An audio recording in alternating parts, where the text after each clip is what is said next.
এই যে এরা বুকে হাত বাঁধে, এই যে ক্যামেরার এরা তো বেশি বেশি করবে, এদেরকেই বলি একটু শোনেন, রাগ করিয়েন না, আজে বাজে কমেন্ট করিয়েন না।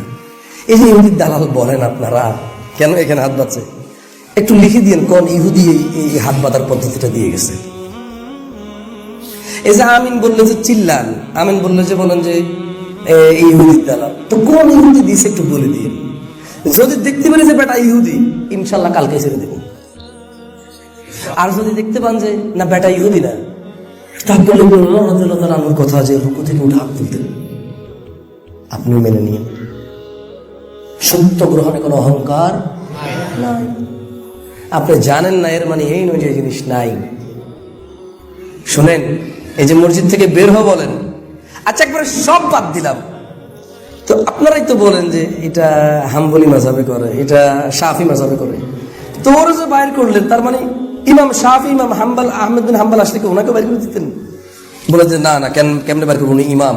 তো উনি ইমাম, ওনাকে বের না করলে ওনার মতো যিনি করছে ওকে কেন বের করবেন? দুজন তো একই কাজ করতেছে, দুইজন তো কেন আলাদা করতেছেন? বিভক্তি করিয়েন না। ওয়ালা তাফাররাকু বলেছে আল্লাহ, ওয়াহতাসিমু বিহাবলিল্লাহি জামিআ, আল্লাহর রজ্জুকে শক্ত করে ধরো। ওয়ালা তাফাররাকু, বিভক্ত হও না। এটা ওয়ার্নিং, এটা ওয়ার্নিং, এটা হচ্ছে সতর্কীকরণ, বিভক্ত হইও না। রাসূল সাল্লাল্লাহু আলাইহি ওয়াসাল্লাম বলেছে, ওনার বনি ইসরাইলে আগে বনি ইসরাইলে 72টা ছিল, তোমরা 73টা হবা। এটা আদেশ নয়, এটা হচ্ছে ওয়ার্নিং, সতর্কীকরণ। এটা কি? তার মানে শোনো আমার উম্মত, বনি ইসরাইলে 72টা দল বিভক্ত হয়েছিল, আমার উম্মত 73টা হবে। খবরদার,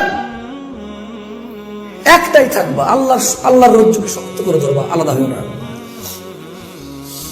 মক্কাতুল মুকাররমায়, মদিনাতুল মুনাওয়ারায় সবাই যদি সালাত আদায় করে, আপনার মসজিদে আদায় করলে অসুবিধা কোথায়? কেন এমন করেন?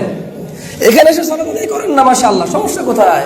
ইমাম সাহেব তো যা বলছে কোরআন এবং হাদিসের উপর ভিত্তি করে বলছে, আপনি বলেন না যে ও ইমাম, তুমি যে সালাতে সালাম ফেরানোর পরে সম্মিলিত মোনাজাত দিলে না, ঘটনা কি? ইমাম আপনাকে বলবে, ভাই আপনাদের সবাইকে নিয়ে যে এখন একটা মোনাজাত দেব, কিসের উপরে ভিত্তি করে, কার আদেশের উপরে ভিত্তি করে দেব? যদি ওই লোকটার নাম বলতে পারেন আর আল্লাহ যদি আদেশ থাকে ওকে মানার, আমি মেনে নেব। আর আপনি মুহাম্মদ সাল্লাল্লাহু আলাইহি ওয়াসাল্লামকে কেন নবী মনে করেন? আপনি মনে করেন যে এমনি এমনি মুহাম্মদ সাল্লাল্লাহু আলাইহি ওয়াসাল্লামকে নবী মনে করেন? না, আল্লাহ ওনাকে মনোনীত করছে, তাই আপনি ওনাকে নবী বলেন। সাল্লাল্লাহু, আল্লাহ ওনাকে রাহমাতুল লিল আলামিন বলছে, তাই আপনি রাহমাতুল লিল আলামিন বলেন। আল্লাহ ওনাকে সুপারিশ করার অনুমতি দিবেন, তাই উনি সুপারিশ করবেন, এটাই আপনি এটা বিশ্বাস করেন। আল্লাহ ওনাকে শেষ নবী হিসেবে মনোনীত করছে, তাই আর নবী আসবে না। তার মানে আপনি মুহাম্মদ সাল্লাল্লাহু আলাইহি ওয়াসাল্লামকে এমনি এমনি মানতেছেন না। কে বলার কারণে মানতেছেন? কে বলার কারণে মানতেছেন?